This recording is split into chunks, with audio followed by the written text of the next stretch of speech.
रंग बातें करे और बातों से खुशबू आए। आज हम आपके लिए लाए हैं अफसानचा रिश्ते की डोर।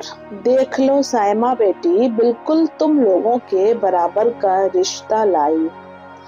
लड़का सरकारी नौकरी करता है, शरीफ घराना है, आगे पीछे कोई नहीं है, बस एक माँ है जो बहुत ही नेक और सुलझी हुई खातून है।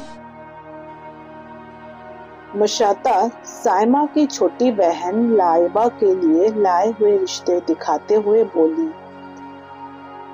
पर आंटी, मैंने आपसे कहा था ना कि ऐसे रिश्ते लाएंगी जहाँ लड़के की माँ ना हो। आपने देखा नहीं मेरी सास ने मेरी क्या दुर्गत कर दी थी। अपने मियाँ के साथ किराए के मकान में रहने पर मजबूर हूँ। खैर ये रिश्ता तो मुनासिब है, अगर माँ ना होती तो हम फौरन राजी हो जाते। खैर इस रिश्ते को छोड़िए, हमारे भाई के लिए जमील साहब की बेटी का रिश्ता जो आप बता रही थी, उसकी कोई बात बनी क्या? हमें तो लड़की पसंद है।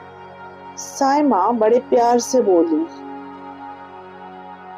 मुशाता बोली, दरअसल उन लोगों को ऐसा रिश्ता चाहिए जहां लड़के की न माँ हो न बहन।